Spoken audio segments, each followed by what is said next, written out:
আমি আসার সময় দেখলাম আপনাদের এলাকায় মনে হয় কিছু হিন্দু ভাইও আছে না নাই? হ্যাঁ, দেখলাম আমার সামনে মোটরসাইকেল নিয়ে দুই ছেলে আসতেছিল। আমার গাড়ি আসার সময় এক হিন্দু ভাই বসেছিলেন চেয়ারে, আমার গাড়ি থেকে দাঁড়িয়ে এসে সালাম দিলেন, মানে ওদের সালাম যাওয়া হয় আর কি। তখন বুঝলাম যে আপনাদের আশেপাশে মুসলমানের ভিতরে হিন্দুরা আছে না নাই? আছে। আপনারা বলেন তো, এই দুনিয়াতে মানুষ পাঠানোর দায়িত্ব কার? তো আল্লাহ যদি আমাদেরকে মুসলমানের ঘরে না পাঠায়া হিন্দুর ঘরে পাঠাতো মনে করেন, তাহলে আমাদের অবস্থাটা কি হতো? আমরা কি হতাম? হিন্দু হতাম। তাহলে বোঝা গেল আল্লাহ পাঠানোর কারণেই আমরা মুসলমান। মুসলমানের ঘরে পাঠাইছে আমরা মুসলমান, হিন্দুর ঘরে যাদের পাঠাইছে তারা হিন্দু। ঠিক কিনা বলেন? হ্যাঁ। এই বাংলাদেশে যত ধর্মের লোক বসবাস করে, যে ধর্ম অনুযায়ী যে চলে মনে করে তার ধর্মই ঠিক, এটা মনে করে।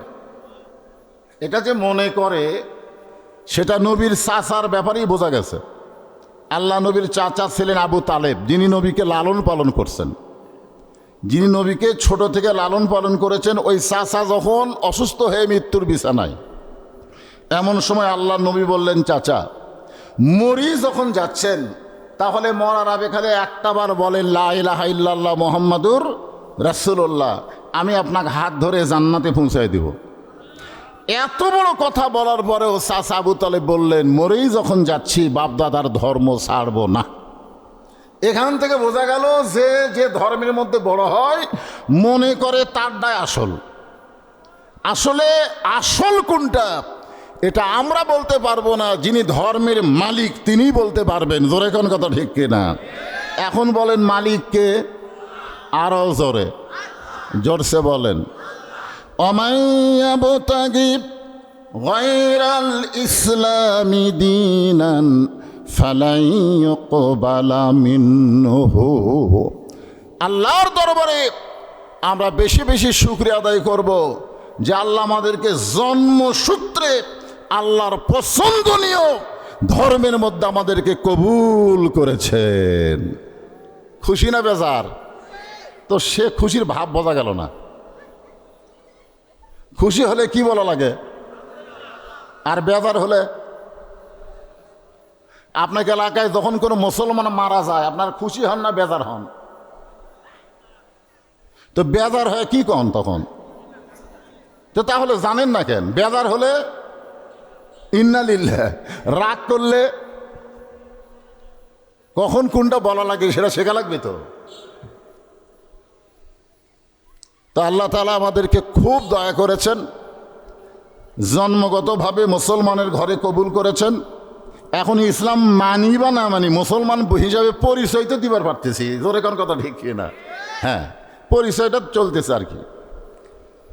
আমরা আল্লাহর দরবারে শুকর আদায় করব বেশি বেশি যে আল্লাহ তাআলা আমাদেরকে শুধু মুসলমানের ঘরেই কবুল করে নাই, আল্লাহ আমাদেরকে বিশ্ব নবীর উম্মাত হিসাবে কবুল করেছে। কোন নবী? বাবা আদম আলাইহিস সালাম থেকে আমাদের নবী পর্যন্ত অসংখ্য নবী, তার মধ্যে সব নবী কি বিশ্ব নবী?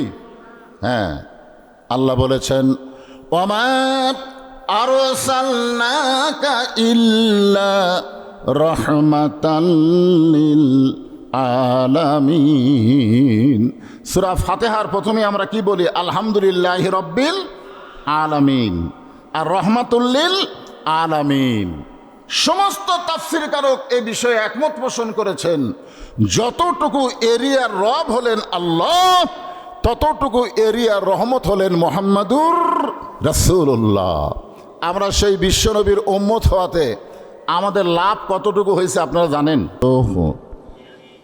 আল্লাযী আরসালা রাসূলাহু বিল হাক্কি বাশীরা ওয়া নাযীরা ওয়া দাঈয়ান ইলাল্লাহ বিইজনিহি ওয়া সিরাজাম মুনীরা فقد قال الله تعالى في كلامه المجيد والفرقان المجيد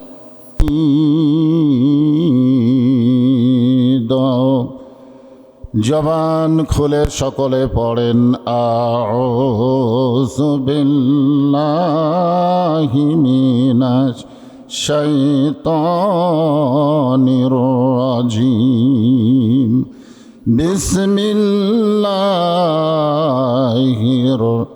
রহমানির রহিম الذي خلق الموت والحياة ليبلوكم أيكم أحسن عملا وهو العزيز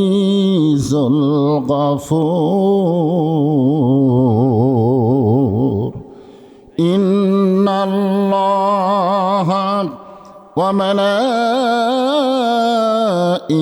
وملائكته يصلون على النبي يا أيها الذين آمنوا صلوا عليه وسلموا تسليما اللهم صل على محمد وعلى آل محمد كما صليت على إبراهيم وعلى آل إبراهيم إنك حميد مجيد اللهم بارك على محمد وعلى آل محمد كما باركت على إبراهيم وعلى آل إبراهيم إنك حميد مجيد يا أيها الذين آمنوا اذكروا الله ذكرا كثيرا لا إله إلا الله এতগুলা মরদ মানত জোরে জিকির করলে গুনাহ হবে? হ্যাঁ, আর এটা কোন জিকির? আফজালু জিকির লা ইলাহা ইল্লাল্লাহ। সকলে জবান খোলে লা ইলাহা ইল্লাল্লাহ লা ইলাহা। হ্যাঁ, সবাই বসেন, সবাই বসেন। রাস্তায় এত রাত্রে রাস্তায় থাকা লক্ষণ ভালো? আপনারা বলেন। কেউ যদি বলে রাত 11টার সময় রাস্তায় ঘুরতেছে, সবাই বলে হয় চোর ডাকাত। ভালো মানুষ কোনোদিন এত রাত্রে রাস্তায় ঘোরে না। কথা বলেন, ভালো মানুষ ঘোরে? আজকে বাধ্য হয়ে দু একজন যাওয়া আসা করতে পারে এই কোরআন কারিমের মাহফিলের কারণে, কিন্তু অযথা রাস্তায় জ্যাম করা উচিত না। সবাই রাস্তা থেকে নেমে আসেন, এখনও বসার জায়গা আছে। আমাদের মা বোনদের মধ্যে একেবারে জায়গা নাই। আমি আসতেই শুনছি এত বেশি হয়েছে, আপনাদের চাইতেও বেশি। তা আপনারা যারা বসে আছেন, আপনাদের ফাঁকে ফাঁকে তো জায়গা দেখা যায়। তো তাহলে আল্লাহর হস্তে অন্য ভাইকে বসতে দেওয়ার জন্য জিকির করেন আর চেপে বসেন লা ইলাহা। এই সাইডে চাপা হয়ে গেছে, এই সাইডে ফাঁকা আছে, এই সাইডে, এই সাইডে। আপনারা একটু কষ্ট করে ওই দিক দিয়ে এই সাইডে আসেন। লা ইলাহা ইল্লাল্লাহ লা ইলাহা। চাঁদ সূরুজার গ্রহ তারা আল্লাহ নামের পাগল পারা। চাঁদ সূরুজার গ্রহ তারা আল্লাহ নামের পাগল পারা। আমার আল্লাহ নামের এতই দয়া, আল্লাহ নামের তোই মায়া লুকিয়ে রাখছেন হে আল্লাহ জোরে লা ইলাহা, মোহব্বতে আল্লাহর জিকিরে লা ইলাহা লা ইলাহা ইল্লাল্লাহু মুহাম্মাদুর রাসূলুল্লাহ। আমরা প্রশংসা করলাম কার? কেন করলাম? একটা গান গায়, আপনারা শোনেন, দেখেন তো বুঝবার পারেন কিনা। আছেন আমার মুক্তার, আছেন আমার ব্যারিস্টার, শেষ বিচারের হাইকোর্টেতে তিনি আমায় করবেন পার। আমি পাপী, তিনি জামিনদার। আল্লাহ যখন হাকিম হইয়া আমাদেরকে আসামি বানায় বিচার শুরু করবেন, ওই সময় আমাদের নবী উকিল হয়ে, ব্যারিস্টার হয়ে আল্লাহর কাছে আমাদের পক্ষে ওকালতি করে আমাদেরকে সুপারিশ করে জান্নাতে পৌঁছায়া দিবে। এমন একজন নবীর উম্মত হওয়াতে আপনারা খুশি হলেন না বেজার হলেন? তাহলে জবান খুলে আর একবার বলি আলহামদুলিল্লাহ। আমরা আল্লাহর প্রশংসা আদায় করব বেশি বেশি, যে কোরআন থেকে শুধু আলোচনায় শুনতেছেন। আমার আগে তো যুবকদের চয়েস করা প্রায় 3 বছর হলে এই বক্তা এখানে মাহফিল করতেছে। আমার আগে যিনি ওয়াজ করলেন, মানে এই যুবকের মাহফিল, বক্তাও যুবক। তো যুবকদের মাহফিল আমাদের মতন বুড়া বক্তা না দাওয়াত না দেওয়াই ভালো, বুঝলেন? যুবকের মাহফিলে যুবক বক্তা আসবে। তা আসলে এখানে আমি শুনলাম ছেলেটা শুরুর থেকে শেষ পর্যন্ত খালি কোরআনের আয়াত বলতেছে আর সমানে আলোচনা করে যাচ্ছে, ঠিক কিনা বলেন? এত আয়াত কইছে, মানে আমি এখানে বসার পরেও দেখলাম তো 4-5টা করে হেলিছে। খালি বলতেছে, আয়াতের অর্থ করে আপনাদেরকে শোনাইতেছে। আসলে কোরআনের চাইতে সত্য কথা আর কিছু হতে পারে? সেই কথাগুলো শুধু শুনলে তো হবে না, না আসল কথা যে আমরা কোরআন শুধু শুনবো, বক্তা বলবে আমরা শুধু শুনবো, এইরকম কোরআন শোনানো বহু হয়ে গেছে, বহু। আমরা খালি শুনেই যাচ্ছি, বক্তা খালি বলেই যাচ্ছে। পরদিন চা স্টলের মধ্যে গল্প হচ্ছে, এই বছর এই এলাকার মধ্যে কোন বক্তার ওয়াজ সারছে বেশি, এই গল্প হচ্ছে।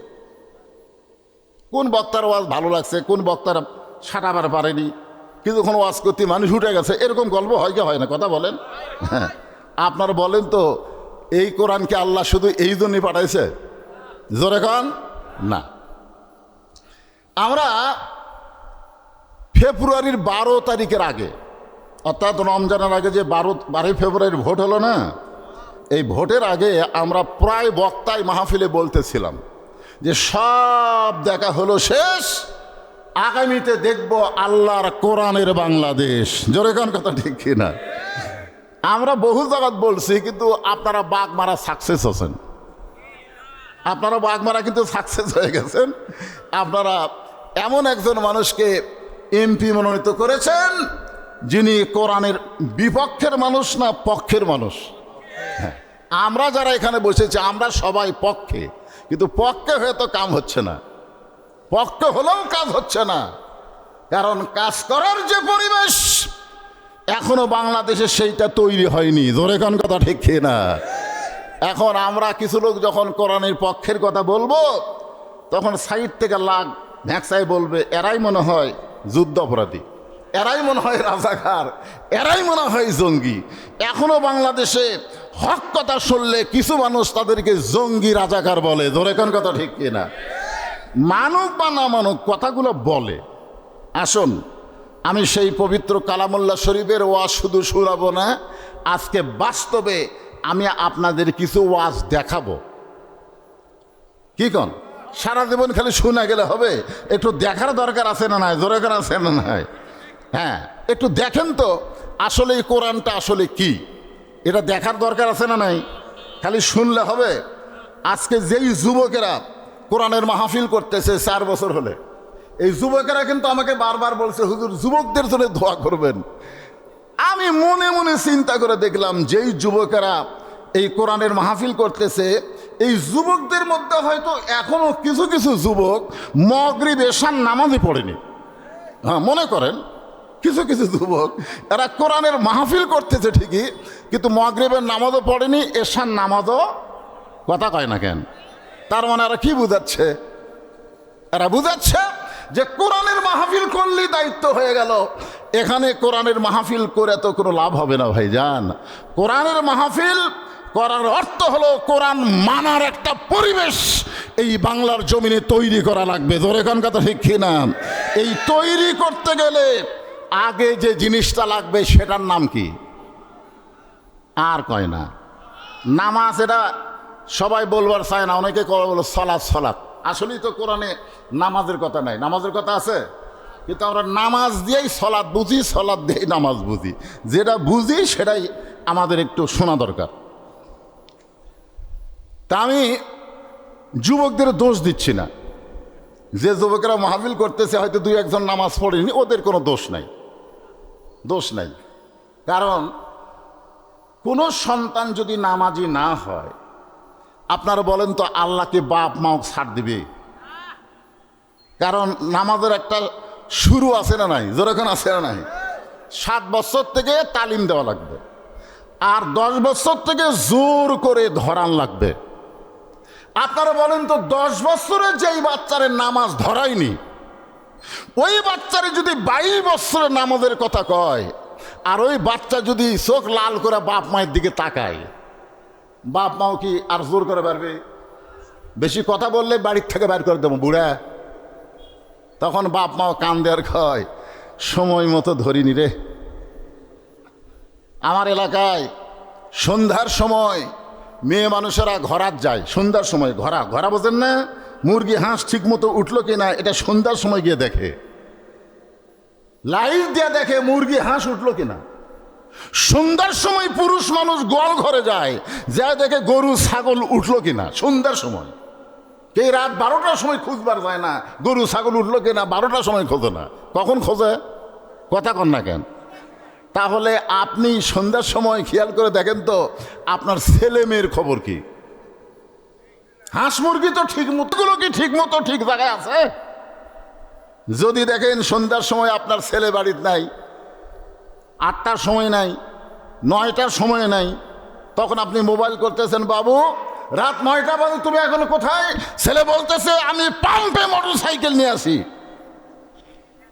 তেল পাওয়া যাচ্ছে না, আজ বাড়ির যাবার নাও পারি। আপনি তখন কি বলবেন? সুবহানাল্লাহ কবেন? সুবহানাল্লাহ। থাক বাবা থাক। যে ছেলের বিয়ে শাদী হয় নাই সেই ছেলে রাত 12টায় বাড়িতে নাই, ওর হাতে কিন্তু মারাত্মক একটা মোবাইল আছে, আছে না নাই? কথা কর না কেন? আছে না নাই? আমি এইগুলো সামনে নিয়েই সূরা মুলকের 2 নম্বর আয়াত আল্লাহর কোরআন দেখানোর জন্যে আপনাদের সামনে তেলাওয়াত করেছি। এখানে আল্লাহ বলতেছেন, আল্লাযী খালাকাল মাউতা ওয়াল হায়াতা লিয়াবলুয়াকুম আইয়ুকুম আহসানু আমালা ওয়া হুয়াল আজিজুল গফুর। কোরআনের আয়াত শুনলে ঈমান বাড়ে না কমে? তো ঈমান বাড়ার লক্ষণ কি? শয়তানকে কাছে থোয়া না তাড়ান? তো শয়তানকে তাড়ানোর মূল মন্ত্রের নাম কি? আরো জোরে কন। যত জোরে কবেন শয়তান তত নিকটে থাকবে না দূরে যাবে? হ্যাঁ, আমাদের বাংলাদেশে বহু দল আছে, আছে না নাই? আপনার বলেন তো সব দলের মধ্যে শয়তান তাড়ানোর তাকবীর আছে? আছে? নাই। সব দলের মধ্যে কিন্তু নাই। কিন্তু যেই দলের মধ্যে দেখবেন তাকবীর আছে ওই দলটাই হচ্ছে আল্লাহর দল। ধরে বলেন কার দল? আর যেই দলের মধ্যে তাকবীর নাই বুঝবেন ওটা হলো শয়তানের দল। ধরে বলেন কার দল? তা আপনারা কোন দলের মধ্যে আছেন? বাগমারার লোকেরা? তা আল্লাহর কোরআন তেলাওয়াত শুনলে জবান থেকে তাকবীর বাড়ায় না? না বাড়ালে একবার বার করেন, সবাই কাজ আদায় করবেন। আমি যেই বলবো নারায়ে তাকবীর আপনার যার যদ্দুর কুলাই শব্দ করে বলবেন, নারায়ে তাকবীর লিল্লাহি তাকবীর। আমি যখন আসছি এশার নামাজের আগে, যদি আমাকে 10টার সময় তুলে দিতেন আসা শুরু করতাম, কিন্তু তুলে দিয়েছেন 11টার সময়। আগে ঘুম ছাড়ান লাগবে, তারপরে ওয়াজ করা লাগবে। তোর এখন কথা ঠিক না? আর বিশেষ করে আমার মা বোনদের জন্য ওয়াজ করাই লাগবে, কারণ মাগরিবের পর থেকে এ পর্যন্ত আমার মা বোনদের এক লাইন ওয়াজ হয়নি। এরা যদি ভালো না হয়, এরকে পেটের ভিতর থেকে যে মালগুলো আসবে দুনিয়াতে, এগুলা ভালো হবে? এই জন্যে একটা ভালো সন্তান যদি চাও, একটা ভালো মায়ের দরকার, একটা ভালো বাপের দরকার নাই তো? হ্যাঁ, মায়ের দরকার। তা আমি আল্লাহর কোরআন আপনাকে দেখাবার চাচ্ছি। মা এবং বাবা সবাইকে সামনে নিয়ে, কারা কারা একটু দেখ পারছেন আল্লাহকে একটু হাত তোলেন তো। আল্লাহ হাত দিক, লিল্লাহে তাকবীর, হাত নামান। এই ছেলেরা বলছে, হুজুর আমাদের মাহফিলে কোনো কালেকশন নাই, তবে আপনি ওয়াজের শুরুর আগ দিয়ে 5টা মিনিট একটু গামছা কিংবা ব্যাগের একটা কালেকশন করে দিবেন। এই যে আপনারা কোরআন শরীফ দেখবেন, এই দেখার নিয়তে যারা হাত তুললেন, পকেটের মধ্যে হাত ঢুকাবেন, নিজের পকেটের মধ্যে হাত ঢুকাবেন। যার যতটুকু সাধ্য হয় ততটুকু আপনারা ওই ছেলেদের ব্যাগের মধ্যে দিয়ে দেবেন, যার যতটুকু সাধ্য হয়। তবে শোনেন, একটা জিনিস খেয়াল করবেন, লাল, এই কোরআনের দিকে খেয়াল করেন, লাল তানালুল বিররা হাত্তা তুনফিকু মিম্মা তুহিব্বুন। তার বাংলা অর্থ হলো ছিঁড়া, ফাটা, জোড়া দেওয়া, ছোট, এগুলা নোট না দিয়া তুমি যেইটা মহব্বত করো ওইটা আল্লাহর কোরআনের জন্য আজকে দিয়ে দাও। তুমি যেই টাকাটা মহব্বত করো, মুরব্বী ওঠেন না, বাবা ওঠেন না, আপনার কাছেই ব্যাগ নিয়ে আসতেছে, ওঠেন না। এই ছেলেরা ব্যাগ নেন, আমার কয়জন নাই? আমার মা বোনদের মধ্যে টাকা কি আদায় করবে রে? আচ্ছা মা বোনেরা আপনারাও দিয়ে দেন, আপনাদের ওয়াজ হবে ইনশাআল্লাহ। এই জন্য আপনারাও আল্লাহর রাস্তায় দান করেন, সবাই পকেট থেকে বের করেন। আল্লাহর কোরআনকে আমরা দেখবো, এই কোরআন শুধু ওয়াজ শুনানোর জন্য আইছে না কি জন্য আল্লাহ পাঠাইছে? যেই কোরআনকে লক্ষ্য করে আল্লাহ বলেছেন, অনুনাজ্জিলু মিনাল কুরআনি মা হুয়া শিফাউ ওয়া রাহমাতুল লিল মুমিনিন। সবাই দেন, সবাই দেন, ব্যাগের মধ্যে দিয়ে দেন। আল্লাহ এই কোরআনকে নাজিল করেছে মুমিনদের যাবতীয় রোগের শিফা এবং রহমত স্বরূপ। এখানে রোগ বলতে খালি দৈহিক আত্মিক তা না, এ রোগ মানে সব কিছুই। যার বাংলা স্লোগান হবে, সব সমস্যার সমাধান দিতে পারে আল কোরআন। সব সমস্যার সমাধান। আমি কি আমার কথা বলতেছি না আল্লাহর? আয়াত তো বলি আপনাদেরকে, তা স্লোগান দিবার বললাম। দেন সবাই ব্যাগের মধ্যে দিয়ে দেন, দিয়ে দেন। এই ছেলে তাড়াতাড়ি আদায় করে তোমরা সাইড হয়ে যাও, একটু জিকির করেন, লা ইলাহা ইল্লাল্লাহ, লা ইলাহা ইল্লাল্লাহ, লা ইলাহা ইল্লাল্লাহ, লা ইলাহা ইল্লাল্লাহ, লা ইলাহা ইল্লাল্লাহ, লা ইলাহা, লা ইলাহা ইল্লাল্লাহ মুহাম্মাদুর রাসূলুল্লাহ সাল্লাল্লাহু আলাইহি ওয়াসাল্লাম। এখন আলোচনা শুরু হলো। আল্লাহ বলতেছেন মৃত্যু, খুব খেয়াল করবেন, খলাকাল মাউতা ওয়াল হায়াতা, মৃত্যু এবং হায়াতকে সৃষ্টি করেছেন কে? আচ্ছা আল্লাহ যদি বলতেন খলাকাল হায়াতা ওয়াল মাউতা, জীবন এবং মৃত্যু আমি আল্লাহ সৃষ্টি করেছি, কিন্তু আল্লাহ জীবন মৃত্যু না বলে মৃত্যু জীবন কেন বললেন? আগে মরার কথা আল্লাহ কেন বললেন? এই কারণেই বললেন। আপনারা বলেন তো, আমাদের সবচাইতে নিকটতম জিনিসের নাম কি? মানে সবচাইতে নিকটে যে জিনিসটা আমাদের আছে তার নাম কি? আরো জোরে, জোরসে বলেন। আচ্ছা এইটা বিশ্বাস করলে সবচাইতে নিকটে আমার মৃত্যু, তাহলে এখান থেকে বাড়ি যাওয়ার গ্যারান্টি আছে? তা আপনি পকেটের থেকে ছোট নোট বার করলেন কেন? না না, এখানে আল্লাহ কি বলতেছেন, লিয়াবলুয়াকুম আইয়ুকুম আহসানু আমালা, তোমাদের সুন্দর আমলের পরীক্ষা হবে। তো তোমার কাছে 200 টাকার নোট আছে, 500 টাকার নোট আছে, 100 টাকার নোট আছে, 50 টাকার নোট আছে, 20 টাকার নোট আছে, তুমি সবগুলো বাদ দিয়ে 20 টাকা দিলে কেন? তুমি জানো মৃত্যু তোমার নিকটে আছে, তুমি উঠতেই পারবা না। তার মানে আমরা শুনি ঠিকই কিন্তু বিশ্বাস করি না। জোরে কোন কথা ঠিক কি না? এই কারণে আল্লাহ বলতেছেন মৃত্যু এবং হায়াতকে আমি আল্লাহ সৃষ্টি করেছি।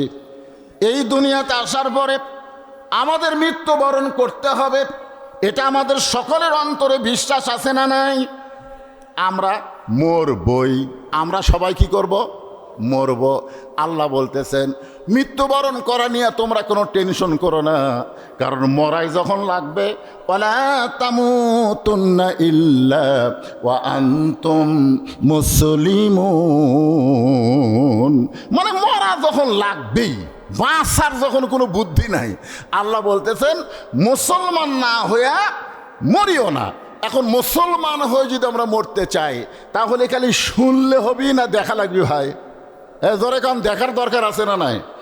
আপনাদের ধারণা কি এই বাংলাদেশের যিনি শিক্ষামন্ত্রী, বর্তমানে বাংলাদেশে যিনি শিক্ষামন্ত্রী আছে, তিনি কি মুসলমান দেশের শিক্ষামন্ত্রী না কাফের দেশের শিক্ষামন্ত্রী?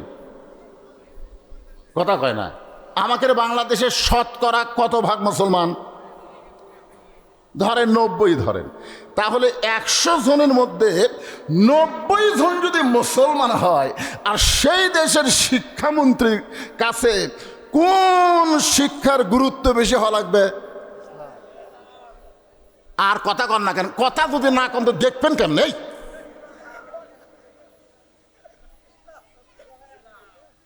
হ্যাঁ, আপনাকে ইসলামের শিক্ষা যে 1 নম্বর শিক্ষার নাম কি? এ কথা কে বলছেন? আল্লাহ রাসূল বলেছেন খায়রুকুম মান তাআল্লামাল কুরআনা ওয়া আল্লামা। ওই ব্যক্তি হলো দুনিয়ার সবচাইতে দামি সম্মানী যে আল্লাহর কোরআন শিখেছে এবং অপরকে কোরআনের শিক্ষা দেয়। অথচ আমাদের শিক্ষামন্ত্রীর দায়িত্ব পাওয়ার পরে এই কোরআন হাদিসের পক্ষে একটা কথাও নাই। জোরে কোন কথা ঠিক না? তার মানে বোঝা গেল আমরা মুসলমান হয়েছি কিন্তু ইসলামের শিক্ষামন্ত্রী পাই নাই। এই ইসলামটা, এই কোরআনটা অনেকের কাছেই গুরুত্বপূর্ণ। কখন? আমাদের বগুড়াতে মরার পরে। আমাদের বগুড়াতে কোনো মুসলমান যখন মরে যায় তখন সবাই চিন্তা করে এক জান্নাত হওয়ার উপায় কি? তখন কিছু কিছু হুজুর বলে 2-4 খতম কোরআন পড়ে বক্সা দেওয়া দরকার। মানে আমাদের এলাকার কথা বলতেছি, এটা বাগবাড়ার পরিবেশ নয়, বগুড়ার পরিবেশ। বগুড়ার পরিবেশে তখন ওই মাদ্রাসার যায়, যাই মরিছে তার ছেলে হোক ভাই হোক, মাদ্রাসার যায় হুজুর বলে হুজুর আপনার গ্রুপকে নিয়ে আসেন। মানে হুজুরের আবার গ্রুপ আছে, যাই বলে আইরে সেই দিকে যাই রে, বোঝা শোনা নাই রে, কেউ ডাকলি সেদিকে যায়, হুজুরের কোনো ব্রেক নাই। জোরে কোন কি নাই? কথা কন না কেন? একেবারে হুজুর যারা হবে, হুজুর যারা হবে, ইন্নামা ইয়াখশাল্লাহ মিন ইবাদিহিল উলামা, বান্দা সমূহের মধ্যে আলেম বান্দারাই আল্লাহকে বেশি ভয় করে। জোরে কোন কথা কন না কেন? তো আল্লাহর ভয় যে আলেমের মধ্যে আছে, সে আলেমের ব্রেক থাকার দরকার আছে না নাই? কিন্তু হুজুর যাই বলে আইরে সেই দিকে যাই রে, বুঝা শোনা নাই রে। এখন এক গ্রুপ হুজুর ভাইয়া ওর জন্য সারা জীবন বেঁচে থাকতে কোরআনের বিরুদ্ধচারণ করছে, কোরআনের হক কথা শুনবারই পারেনি, কোরআনের হক কথা শুনলে কোরআনের মাহফিল বন্ধ করার চেষ্টা করছে, উই মরিছে। আর ওরই জান্নাতের জন্য 2 খতম কোরআন পড়া দোয়া করতেছে, রব্বানা যালামনা। আল্লাহ কয় মানুষ মরার পরে কোরআন খতম দেওয়ার জন্য আমি আল্লাহ কোরআন পাঠাইনি। কি খতম দেওয়ার জন্য পাঠাচ্ছে? খতম দেওয়ার জন্য। হ্যাঁ, এই জন্য আল্লাহর কোরআনকে দেখা লাগবে। এই কোরআনটা আসলে কি বাংলাদেশের মুসলমান দেখতে পারতেছে না, কারণ কিছুদিন পরে সংসদে শিক্ষার উপরে যখন বাজেট ঘোষণা করা হবে তখন দেখবেন এই কোরআনের শিক্ষার উপরে কোনো বাজেট ঘোষণা করা হবে না, কারণ সকলের ধারণা চায়া চিন্তা কোরআনের শিক্ষা হয়। কোনো নেতার ছেলে কোরআন পড়ে না, কোনো নেতার ছেলে কোরআনের হাফেজ হয় না, কোনো মসজিদে কোনো এমপির বেটা খুতবা দেয় না। যারাই খুতবা দেয় অধিকাংশই গরিবের সন্তান। কথা কন না কেন? এখন গরিবের সন্তান খুতবা দেওয়ার সময় চিন্তা করে মসজিদ কমিটি খুশি না থাকলে তো বেতন বাড়বি না, মসজিদ কমিটি খুশি তো লাগবে। এখন মসজিদের ক্যাশিয়ার মাঝে মধ্যে সুদ খায়, মাঝে মধ্যে খায়, সবসময় খায় না, মাঝে মধ্যে খায়। মসজিদের সভাপতি বড় একটা চাকরি করে, ঘুষ খায়। মসজিদের সেক্রেটারি মানুষের জমি সব কট নেয়, কট কট কট বোঝেন না আপনাকে এলাকা থেকে? এখন ইমাম সাহেব চিন্তা করে এইগুলার বিরুদ্ধে কথা বললে তো আমার চাকরি থাকবি না, গরিবের সন্তান। ইমাম যদি এমপির বেটা হতো, এসপির বেটা হতো, তাহলে মসজিদ কমিটির মধ্যে কারা থাকতে পারবে কারা পারবে না সেইটাও আল্লাহ কোরআনে বলে দিয়েছে। তোর এখন কথা কর না কেন? আগে কমিটি পাল্টে ভালো কমিটি করে তারপরে। কিন্তু